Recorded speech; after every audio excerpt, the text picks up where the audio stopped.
नहीं मिला, रेंगत रेंगत हमारे प्राण के जाते मर जा। जंगल में लाके छोड़ दिया, जंगल में लाके छोड़ दी। क्या सोशल डिस्टेंसिंग लगेगी सर, आप ये बताइए। 20,000 पब्लिक, एक महीने के बच्चे परिवार लेके बैठे हुए हैं, प्रेग्नेंट लेडी है हमारे साथ में, कोई नहीं है, कोई मदद नहीं करने वाला।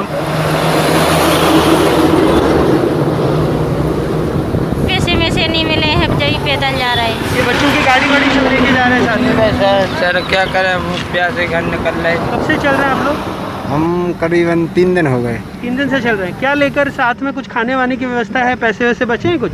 कुछ नहीं सर है, कुछ नहीं है। कुछ नहीं बचे।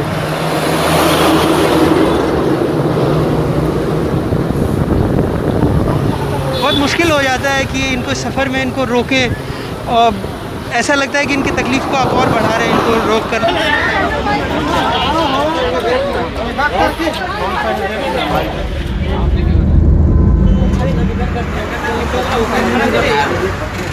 कितने लोग हैं इसमें? हम लोग 62 जन हैं। 62 लोग हैं। हम 62 लोग हैं। अंदर पैर रखने की जगह है? क्या करेंगे सर, तकलीफ करके तो जाना ही पड़ेगा ना। कोई मदद नहीं हो रहा है सर, खाली सरकार बोल रही है ये मिलेगा वो मिलेगा, कहीं कुछ नहीं मिल रहा है। कितने दिन से आप लोग चल रहे हैं? ये हम लोग आज तीसरा दिन हो गया। जितने कोरोना बीमारी पीने का ना सिर्फ उतना भुखमरी में मर रहे हो। नमस्कार, मैं रविश कुमार, आप देख रहे हैं देश की बात 6 से 7। किस तरह से इस पलायन ने राज्यों की सीमाओं को सरहदों में बदल दिया है और वहां पर पहुंचकर अपने ही देश का मजदूर एक तरह से पराया होने लगा है, सर्टिफिकेट और प्रमाण पत्रों की प्रक्रियाओं में उलझा हुआ है। हम इस पर ध्यान देने वाले थे, देंगे भी, लेकिन एक बड़ा ऐलान हुआ। उस ऐलान के बारे में बताने से पहले एक संवैधानिक ना भी है तो भी एक चेतावनी है कि जब भी अब कोई योजना या कोई स्कीम इस तरह से उसका ऐलान किया जाए कि ऐतिहासिक सी लगने लगे, तो थोड़ा सतर्क रहना सीख लें। र से र की तुकबंदी मिलाकर एक राष्ट्र एक राशन सुनने में तो बहुत अच्छा लगता है। जब आप राष्ट्र का नाम लेते हैं तो उस नाम का उच्चारण करते वक्त थोड़ी सत्यता का भी अंश होना चाहिए। बताना चाहिए कि ये वो योजना है जिसका ऐलान रामविलास पासवान, जो खाद्य मंत्री हैं, अगस्त 2019 में कर चुके हैं, और बाकायदा पीआईबी के साइट पर इसकी प्रेस रिलीज है। आप इंटरनेट पर सर्च कर सकते हैं, जिसमें रामविलास पासवान कह रहे हैं एक राष्ट्र एक राशन, और ये योजना जून 2020 तक देश में लागू हो जाएगी। जाहिर है इस योजना का कहीं भी अता पता नहीं होगा। इस कारण भी करोड़ों लाखों की संख्या में मजदूर राशन से वंचित हो गए। सिर्फ राशन से नहीं, जब उनकी आर्थिक स्थिति में गिरावट आई तो सस्ता अनाज नहीं खरीद पाए, और इसके कारण वो अपनी खोलियों से निकलकर सड़कों पर और सड़कों से निकलकर हाईवे पर आने के लिए मजबूर हुए। इस योजना का कहां तो हिसाब देना था, मगर इस हिसाब को दिए बगैर वित्त मंत्री ने यह कहा, आज ऐलान किया कि हम एक राष्ट्र एक राशन जैसी योजना लागू कर रहे हैं, जो अगस्त 2020 से चालू होगी और मार्च 2021 तक लागू होगी। 1 साल यूं ही बढ़ गया, लेकिन यह योजना पुरानी है। तो क्या आत्मनिर्भर भारत के नाम पर जो योजनाएं आधी अधूरी पड़ी हुई हैं, उनकी रीपैकेजिंग की जा रही है? यह जरूर है कि करोड़ों की संख्या में मजदूर इस वक्त अनाज के लिए बेचैन हैं, उनके पास खाने के लिए नहीं है। 2013 में जब खाद्य सुरक्षा कानून पास किया गया था, तो उसमें लिखा हुआ है कि 2/3 आबादी को हम खाद्य सुरक्षा देंगे, लेकिन 60 करोड़ के आसपास, संख्या इधर से उधर थोड़ी हो सकती है, 60 करोड़ के आसपास ही राशन कार्ड बने। अब सरकार खुद एक आंकड़ा बता रही है कि 8 करोड़ प्रवासियों को राशन कार्ड देंगे। इसका मतलब यह है कि 2013 के कानून में जो कमिटमेंट किया गया था वो अभी तक पूरा नहीं हुआ। अब आप कह रहे हैं कि 8 करोड़ प्रवासी मजदूरों को देंगे, वो मुफ्त में अनाज देंगे। इनकी पहचान क्या होगी? और अनाज भी क्या दे रहे हैं आप? 5 किलो अनाज और 1 किलो चना। क्या इससे उस गरीब, उस विश्व गुरु का अभिमान करने वाले भारत के मजदूरों का पेट भर जाएगा 1 किलो चना खाकर? वो आदमी है या घोड़े हैं? व्यवस्थाओं ने उनको इंसान समझा है या घोड़ा समझा है? इसका फर्क आपको समझना पड़ेगा। देश की बात में हमने पिछले दिनों राशन की दुकानों पर लगने वाली भीड़ की आर्थिक हैसियत में आई गिरावट और उनकी बेचैनियों के बारे में बताया था कि वो सस्ता अनाज भी नहीं ले पा रहे हैं। कहीं तो सारा कुछ दिया जा रहा है और कहीं सिर्फ आप चावल दे रहे हैं। तो एक तरह से हमने वो तस्वीर देश की बात में अपने संवाददाताओं के सामने मुंबई से लेकर दिल्ली तक आपके सामने पेश की थी। अब आपको हम बताना चाहते हैं कि आज ही दिल्ली में क्या वाकया हुआ। दिल्ली के बॉर्डर पर किराड़ी है, वहां के प्रेम नगर के एक स्कूल में राशन कार्ड बांटने की व्यवस्था की गई। अनाज आ गया, लोग भूखे थे, अनाज की जरूरत थी, वहां पहुंच गए, लेकिन पता चला कि किसे बटेगा वो लिस्ट नहीं आई, तो लोगों ने हंगामा खड़ा कर दिया। बाद में जब स्कूल को उस जगह को बंद किया गया तो यह हंगामा और बढ़ता चला गया। ये है हमारी व्यवस्था, जानबूझकर सरकारों ने इसे बाहर किया है। अब बताया गया है कि 39 लाख राशन कार्ड जोड़े जाएंगे बिहार में, राज्यों ने नहीं जोड़े। बिल्कुल केंद्र सरकार ठीक कह रही है कि राज्यों ने नहीं जोड़े, लेकिन इसमें जवाबदेही केंद्र सरकार की भी है। एक बात का और ध्यान रखना, दो बातों का और भी ध्यान रखें इससे पहले कि गोदी मीडिया आपको इस स्कीम की महानता के बारे में रा का रा से मिलान करके एक राष्ट्र एक राशन के बारे में बता दे। दो बातें ध्यान रखें। वैसे लोगों का क्या होगा जिनकी आर्थिक हैसियत कोरोना के कारण खत्म हो गई, जो कभी राशन की दुकानों पर नहीं जाते थे मगर आ गए हैं, अब वो उनकी हैसियत नहीं है अनाज खरीदने की। क्या इन्हें भी आप प्रवासी मजदूर गिनेंगे और इन्हें राशन देंगे जबकि जरूरत है? दूसरी बात, एक राशन एक राष्ट्र कहने में तो बहुत अच्छा लगता है, लेकिन मुझे बताइए, एक प्रवासी मजदूर मुंबई में मजदूरी कर रहा है, उसके पास राशन कार्ड रहेगा या बिहार में रहने वाले उसके परिवार के पास राशन कार्ड रहेगा? अगर बिहार में राशन कार्ड उसने रख छोड़ा है तो फिर मुंबई में कैसे खाएगा? क्या इसका सपना एक राष्ट्र एक राशन जैसे रा से रा के मिल जाने से पूरा होता हुआ नजर आता है? तो इस तरह की योजनाओं के महिमा मंडन से, अच्छी लगने वाली योजनाओं के महिमा मंडन से हमें सतर्क रहना है। आखिर क्या वजह थी कि इतने लोगों को यह राशन कार्ड की दुकानों से अब तक कई राज्य सरकारों ने मिलकर वंचित रखा? क्या वजह थी? आज ये संकट बता रही है कि जितने लोगों को हम राशन दे सकते थे उतने लोगों को हम राशन नहीं दे पाए। तो एक तरह से आज जो वित्त मंत्री ने ऐलान किया है एक राष्ट्र एक राशन, उसका ऐलान अगस्त 2019 में रामविलास पासवान कर चुके हैं। अब हम आते हैं आज के अपने विषय पर। हमने आपको बताया कि किस तरह से पलायन होने के कारण राज्यों की सीमाएं सरहद में बदल गई हैं। यहां सीमा और सरहद में थोड़ा फर्क बताना चाहता हूं। सरहद का मतलब यह हुआ दो मुल्कों के बीच जो एक रेखा होती है वो सरहद, जहां हर कोई बिना इस तरह से वीजा पासपोर्ट के क्रॉस नहीं कर सकता है।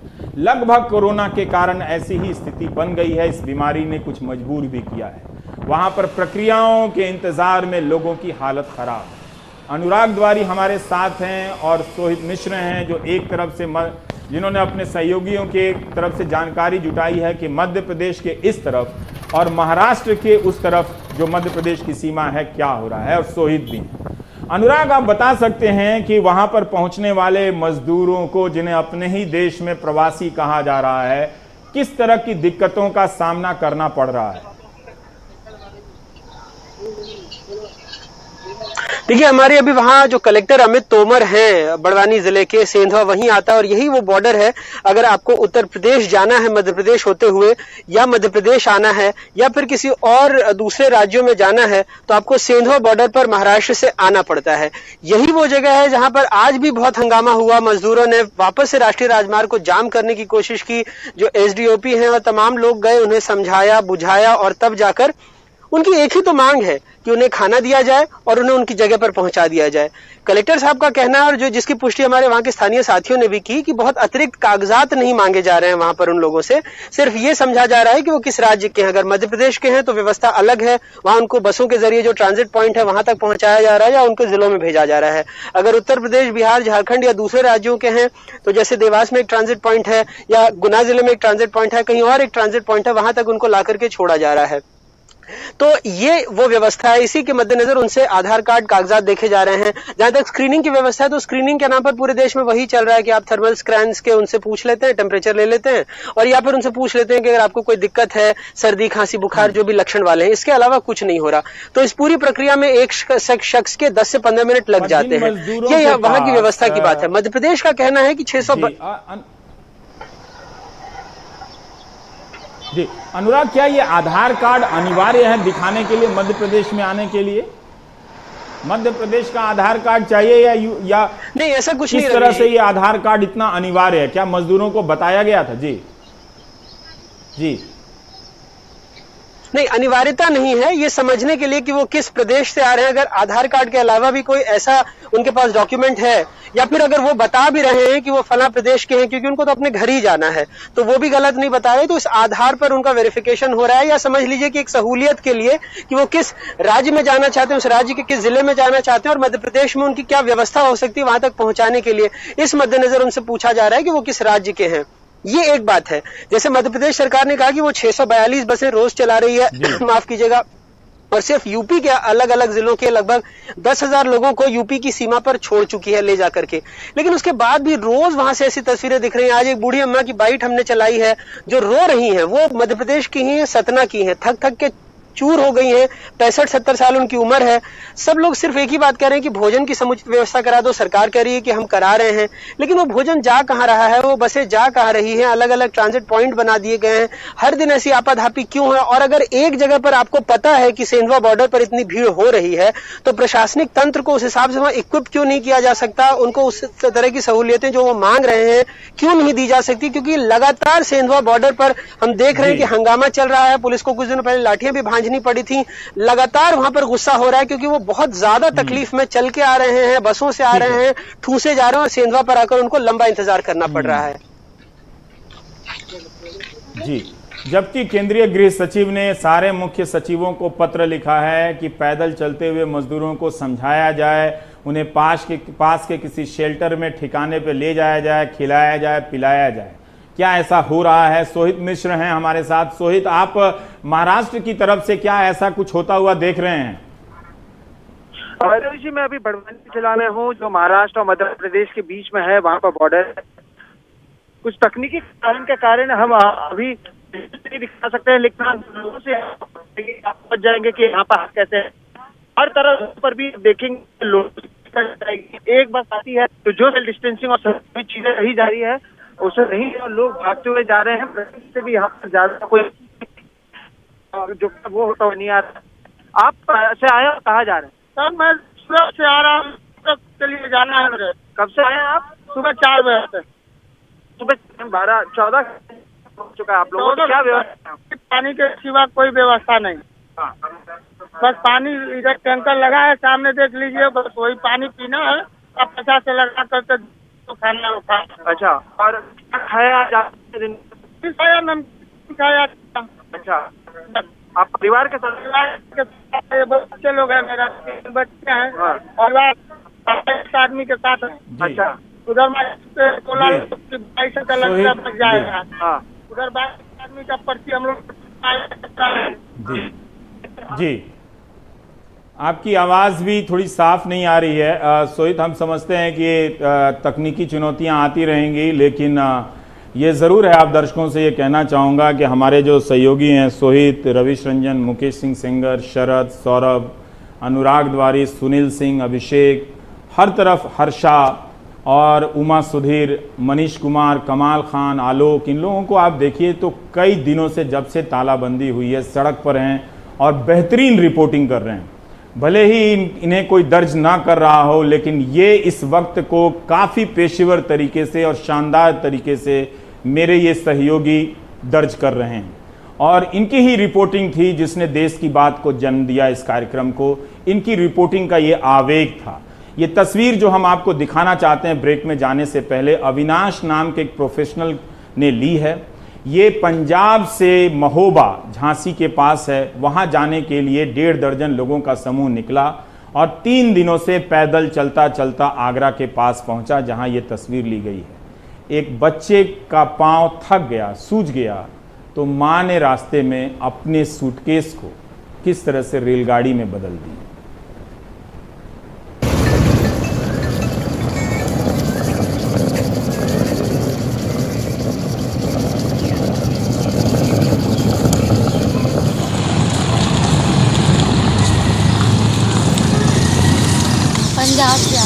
पंजाब से ऐसे ही पैदल आ गई हो? कहाँ जाना है? जाना महोबा। मगौरा MP? महोबा झांसी। झांसी? आगे तो प्रशासन बस की व्यवस्था कर रहा है ना, बस से चले जाओ। तुम लोग पैदल काहे जा रहे हो? हाँ, कर रहा है।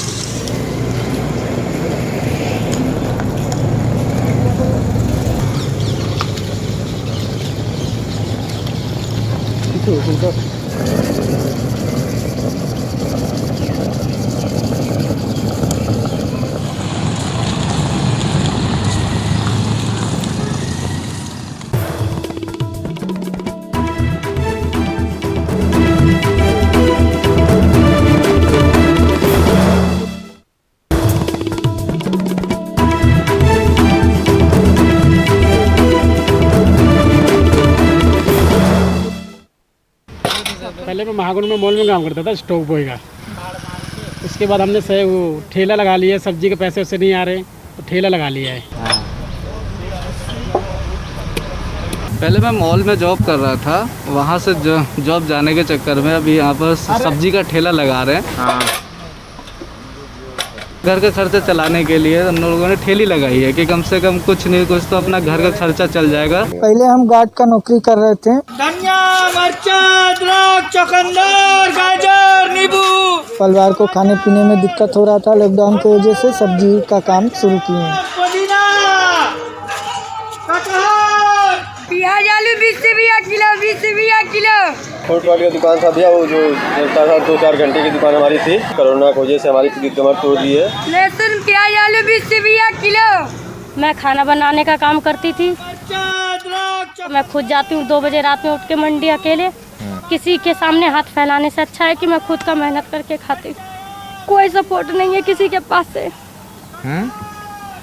अब क्यों गई, रोना क्यों आ गया आपको दीदी? रोना इसलिए आ गया, 1 किलो आटा 1 किलो चावल के पीछे लंबी लाइन लगाओ, आधार कार्ड दिखाओ, राशन कार्ड दिखाओ, तब राशन देते हैं। तो वो लेने से अच्छा अपना खुद का ठेली घिसती हूँ, कमाती हूँ, खाती हूँ। तो अब हम चलेंगे अजय वाराणसी में। हमारे सहयोगी, आपने रुखसार का सुना, उनसे पहले भी सुना कि किस तरह से इस आर्थिक संकट ने लोगों की वो ज़िंदगी बदल दी है जो कल तक की थी, और किस तरह से वो बिखर गए हैं। अपने सारे स्वाभिमान, अपनी गरिमा, वो सब कुचलती हुई चली जा रही है। एक नया रोज़गार, एक नया धंधा ढूंढ रहे हैं। अजय, बताइए, बनारस में आपका इन लोगों से बात करने का क्या अनुभव रहा? आपका इन लोगों से बात करने का क्या अनुभव? रवीश, मैं आपको बताऊं कि मैं जिस जगह जिस गली में खड़ा हूं, ये वो गली है कि यहाँ पर सामने आपको बहुत ऊंचे अपार्टमेंट नजर आएगा, बहुत सी ऐसी चीजें नजर आएंगी जो दिखाई पड़ती हैं। जो तमाम ऐसे लोग हैं जो अपने इस लॉकडाउन के दरमियान में जो सब्जी बेचने लगे, इस तरीके की चीजें करने लगे। मेरे साथ एक बच्चा है, मैं उससे बात करूंगा। ये पढ़ाई करता था, इसके पिता ऑटो चलाते थे, लेकिन आज इस शाम को वक्त वो सब्जी लेने निकला है। डर रहा था कि कहीं पुलिस वाले इस समय इसे न रोके, क्योंकि आए हैं, लेकिन मजबूरी है इसकी कि यहाँ पर आए। हम इससे बात करेंगे। क्या नाम है तुम्हारा? शुभम कुमार। शुभम, ये बताओ कि तुम क्यों ये काम करने निकले? ये अपने पेट के लिए, खाने के लिए। पैसा नहीं है तो क्या करें। अच्छा, तो पिता क्या करते हैं? पिता ऑटो चलाते हैं। ऑटो चलाते हैं। इस समय ऑटो नहीं चल रहा है? ऑटो बंद। तो कितने भाई बहन हो तुम लोग? मेरे 4 बहन है, 1 भाई है। 4 बहन है, 1 भाई है। तो ये सब्जी, ये ठेला कहाँ से लाए? अगर हम दिखाने की कोशिश करें, ये ठेला कहाँ से लाए? एक कैंट से लाए। ये कैंट से। और ये तराजू? मेरे बगल के। आप बगल से, यानी सब कुछ जुगाड़ से आपने किया। तो मतलब इससे कितना कमा ले रहे हो? इससे 100-150 बस कमा ले। 100-200 रुपए कमा ले रहे हो। तो रवीश जी आपको दिखाने की कोशिश करेंगे कि ये जो है, इसी तरीके से मैंने जब बहुत से लोगों से बात किया तो कुछ ऐसे लोग थे जो क्या जाता है, फैक्ट्री में काम करते थे, तेल बनाने के काम करते थे, वो लोग फल लगाने लग गए। इसके अलावा बहुत से ऐसे लोग थे जो नाई का काम करते थे, बार्बर का काम करते थे। तो बार्बर जो है वो, नाई जो है वो लोग ये काम करने लगे। अलग अलग धंधे का, चाट लगाने वाला, फास्ट फूड वाले, चाउमीन वाले, ये सब लोग इस तरीके के इस समय सब्जी के काम में लगे हुए हैं। जी, सौरभ के पास जाना चाहूँगा। अजय, सौरभ, जिस तरह से अजय बता रहे थे कि जो छोटे छोटे रोज़गार, स्वरोज़गार बंद हुए हैं और सब सब्ज़ी के ठेले की तरफ गए हैं, मेरे मोहल्ले के आसपास भी सब्ज़ी बेचने वालों की संख्या काफ़ी बढ़ गई है। मैं आपके अनुभवों को सुनना चाहता हूँ।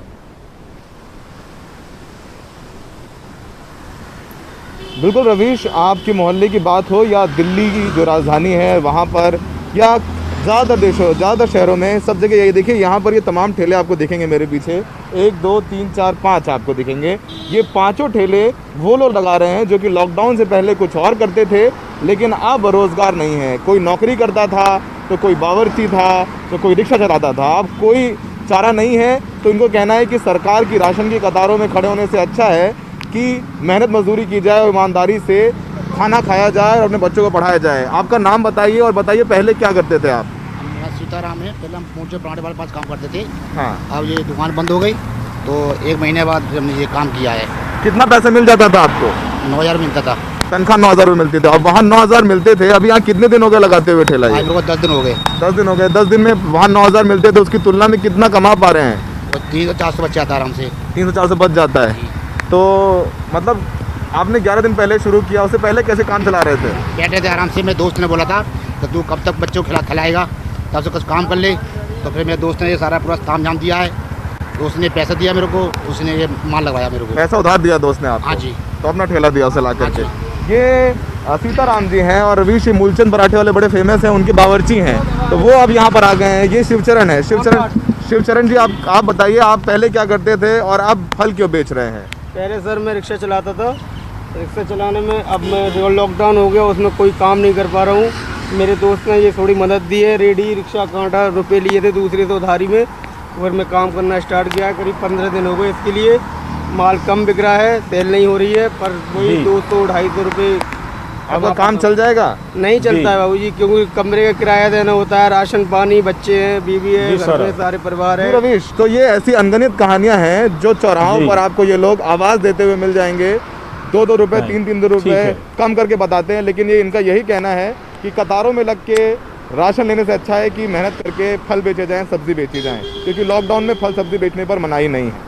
आप सभी, सौरभ, अजय, सौरभ, रवीश या सोहित, आप सभी शानदार काम कर रहे हैं। अपना ख्याल रखिए, सुरक्षा से बिल्कुल ही समझौता ना करें। आपका काम इतना अच्छा है कि लोगों को अब आप लोगों का नाम अब जुबान पर चढ़ते जा रहा है। इससे बड़ी खुशी मेरे लिए क्या हो सकती है। ब्रेक के बाद मजदूरों के लिए ऐलान तो हुआ है, लेकिन क्या मजदूरों को पता है?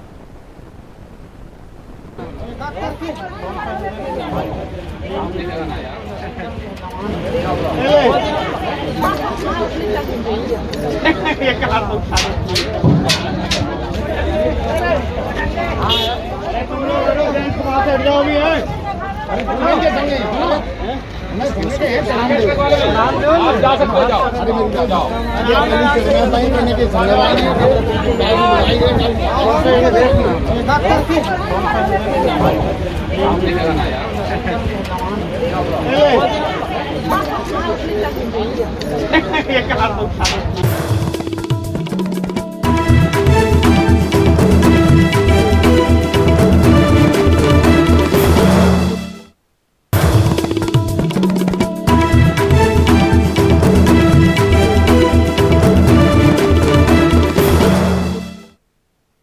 सभी अपने अपने मुंह पर खड़ा हो, फलस जलाए जलाए।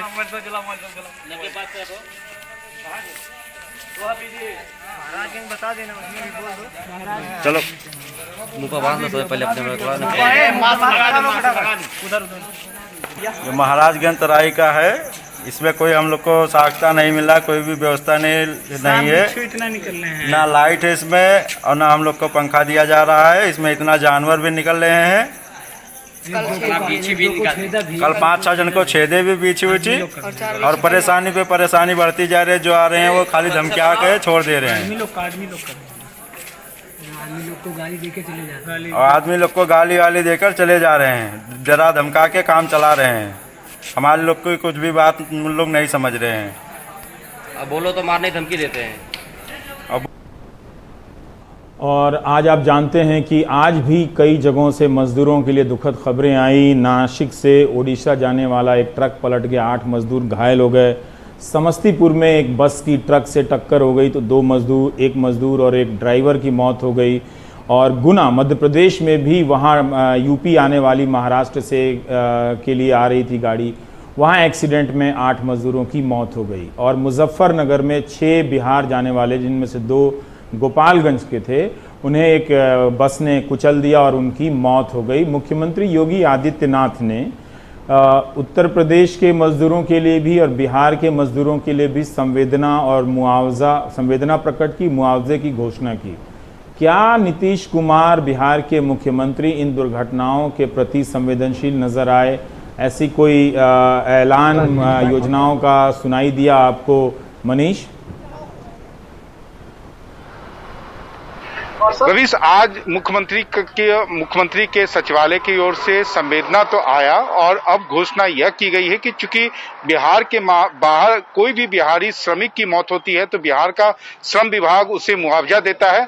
और कहा यह गया है कि इस मौत के बाद जो है जो खबर आई है उनके सारे डिटेल्स लिए गए हैं और उनको मुआवजा दिया जाएगा। और जहां तक समस्तीपुर की घटना का सवाल है तो निश्चित रूप से चूंकि ये बिहार के अंदर हुई है तो जो आपदा प्रबंधन विभाग है वो उन्हें मुआवजा देगा। लेकिन सवाल यह है रवीश कि अगर बिहार सरकार, यूपी सरकार या केंद्र सरकार अगर उसने एक नीति बनाई होती कि भाई अगर कोई प्रवासी हैं, अगर वो बिहार वापस जाना चाहते हैं या उत्तर प्रदेश जाना चाहते हैं, रेल में उनको जगह नहीं मिल रही है तो बस से उन्हें कैसे ले जाएं। आप देखिए कि बिहार सरकार, कल भी मैंने बताया था कि वो सीमा पर बसों का इंतजाम करती है, लेकिन फिर वही बिहार सरकार के अधिकारी जो हैं वो यह कोशिश नहीं करते हैं कि अगर कोई बिहारी उत्तर प्रदेश में पैदल चल रहा है तो आखिर उसकी समस्या का निराकरण कैसे हो, जबकि सरकारें केंद्र हो, उत्तर प्रदेश कुमार जो मुख्यमंत्री हैं, दिल्ली के मुख्यमंत्री जी मनीष, लेकिन मनीष आप देखिए कि दिल्ली के मुख्यमंत्री केजरीवाल कहते हैं बिहार जाने वाली ट्रेन का किराया देंगे। बिहार के मुख्यमंत्री उनसे बात तक नहीं करते, कुछ बोलते नहीं।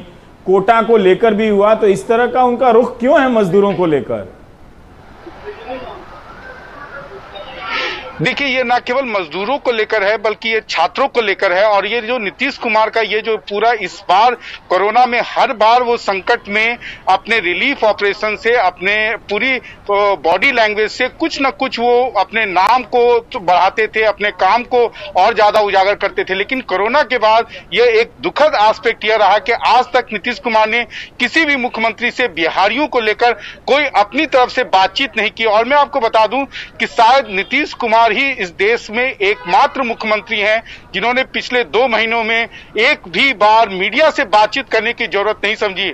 और यही एक कारण है रवीश कि आज उन्होंने भले ही बहुत सारे वेलफेयर के स्कीम्स, बहुत अच्छे नए स्कीम्स, जैसे हर राशन कार्ड धारियों को खाते में 1000 रुपया जमा करने की योजना भी बनाई, जिसको कई राज्यों ने फॉलो भी किया। और उन्होंने प्रवासी मजदूरों को 19 लाख से अधिक मजदूरों के खाते में भी 1,000 रुपए डाले। लेकिन अगर आप लोगों से बातचीत करेंगे तो लोग हर चीज का क्रेडिट प्रधानमंत्री नरेंद्र मोदी को देते हैं। रवीश जी, बहुत बहुत शुक्रिया मनीष। ब्रेक के बाद लौटेंगे तो बात करेंगे कमाल खान से। मनरेगा में क्या बदलाव कमाल देख रहे हैं?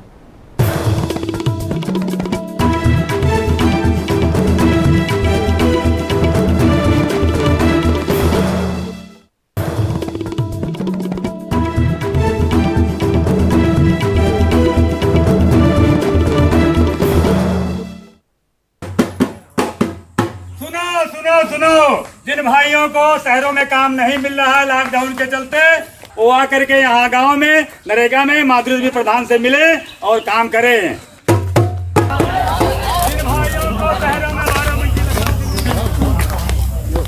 पहले उसमें मेरा ज़्यादा फायदा था, यहाँ पे कम फायदा है, मगर कोई काम धाम है नहीं तो कहाँ जाएं? नरेगा में ही कर रहे हैं।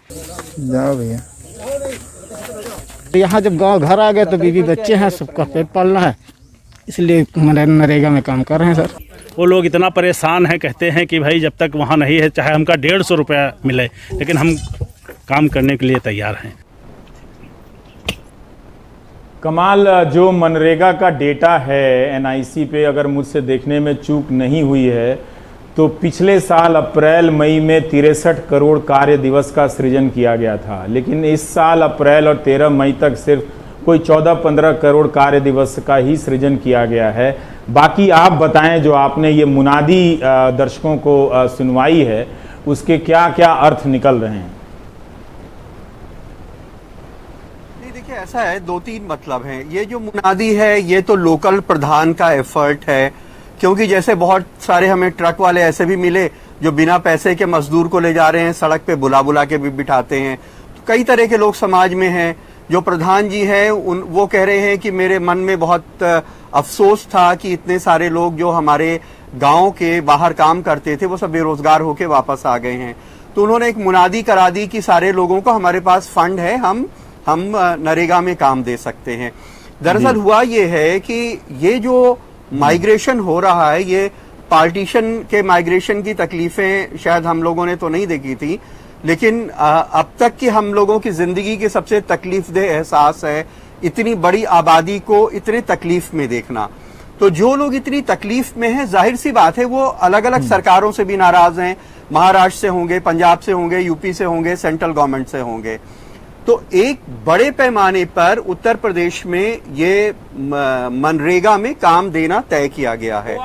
लोग इसका राजनीतिक अर्थ ये कहते हैं कि मनरेगा जो है वो सरकार के रेस्क्यू का एक टूल बन सकता है, कि जो लोग इतने नाराज हैं और उनके पास काम नहीं है, जो प्रवासी लोग हैं, तो उनको काम दिया जाए। योगी जी ने एक डेटा दिया है कि 22 लाख लोगों को काम दिया जा रहा है इस टाइम पूरे उत्तर प्रदेश में मनरेगा में। हमने अलग अलग जिलों से भी चेक किया है, तो बहुत सारे प्रवासी जो पहले से आए हुए हैं, जिनकी क्वारंटीन पूरी हो गई है, जो आनंद विहार बस अड्डे से पुराने टाइम पे चले थे, वो लोग मार्च में, उन लोगों को काम मनरेगा में दिया जा रहा है। बहुत सारे लोग जो लखनऊ में पान की दुकान करते थे या छोटे मोटे दूसरे काम धंधे करते थे, वो सारे बंद हो गए, गांव चले गए हैं। तो वहां पे हमने जो कहानी बनाई है उसमें उनको काम दिया जा रहा है।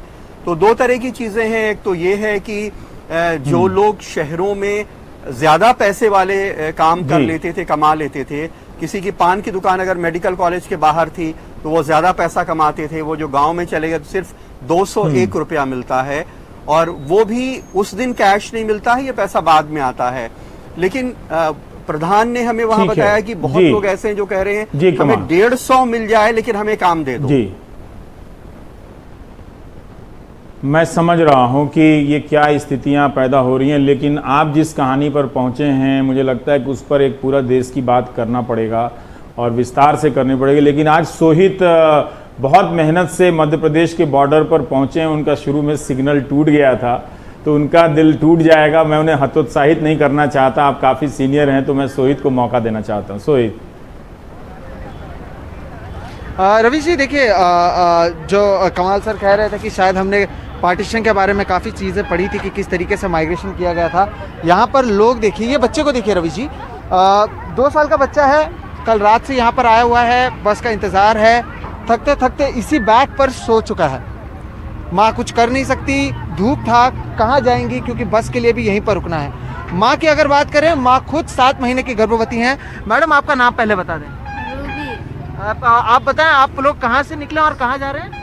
महाराष्ट्र एमपी। अच्छा, और यहाँ पर कब से रुके हुए हैं आप लोग? कल 12 बजे से रुके। कल रात 12 बजे से। ये बच्चे ने कल से अब तक क्या खाया होगा? बिस्किट खाया साहब। बिस्किट? हाँ। और कुछ नहीं खाया? और कुछ नहीं। अच्छा, यहाँ पर प्रशासन का व्यवस्था क्या है? मैं देख रहा हूँ कि कोई भी जब बस आती है लोग भाग के जाते हैं। अब ये गर्भवती है तो आप सब लोग कैसे जाते हैं? अब बैठ ही नहीं पा रहे साहब, इनको बैठा ही नहीं पा रहा हूँ। अच्छा रवि जी, देखिए, ये हालात हैं एक जगह की, सड़क के दूसरी किनारे भी इसी तरह के हालात है। ये छोटे बच्चों को आप देखिए, थक चुका, यहीं पर सो चुका, कल रात 12 बजे से अगर रुका हुआ है। आप दूसरी तरफ देखिए, बस लगातार खड़े हुए हैं, लेकिन लोग इतने ज़्यादा हैं और कोई यहाँ पर, इतना कह सकता हूँ कि ऑर्गेनाइजेशन कुछ नहीं है। कोई भी आ रहा है तो कोई भी बस में चढ़ाया जा रहा है, लोगों को बस से उतारा भी जा रहा है। तो ये ज़मीनी हकीकत यहाँ पर फिलहाल देखने मिल रही है। आप लोग लगातार 2 महीने से 24 मार्च के दिन से ही इस तरह से जान जोखिम में डालकर इतनी बेहतरीन रिपोर्टिंग कर रहे हैं। हमें तो बहुत भरोसा था कि सरकारें हिल जाएंगी, अधिकारियों में ऊर्जा आ जाएगी। इतना फीडबैक आपने दिया और कुछ इंतज़ाम हो जाएगा, वो कर रहे होंगे, लेकिन वो इंतज़ाम इन तक नहीं पहुंच रहा है। अब ऐलान हुआ है कि जो प्रवासी मजदूर हैं उन सबको अनाज दिया जाएगा। तो उम्मीद है कि इसकी प्रक्रिया इतनी जटिल ना हो जाए कि अनाज मुश्किल हो जाए। खाना देना बहुत ज़रूरी है, वरना कटिहार का ये वीडियो बता रहा है कि अभी ये शुरुआत है। आप इस तस्वीरों के साथ मैं आपको छोड़ जा रहा हूँ, लेकिन देश की बात में लौटूंगा तो इसी तरह से बात खरी खरी होगी, चाहे जिसे भी बुरी लग जाए मेरी बात, मगर होगी देश की बात। नमस्कार।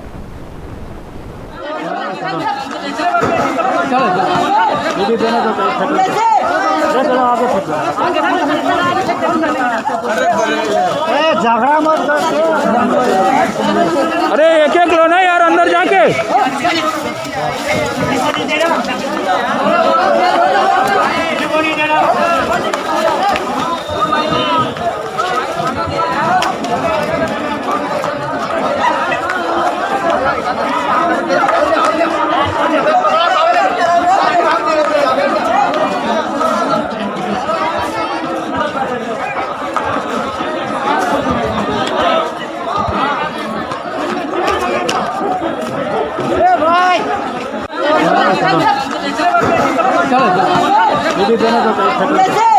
चलो आगे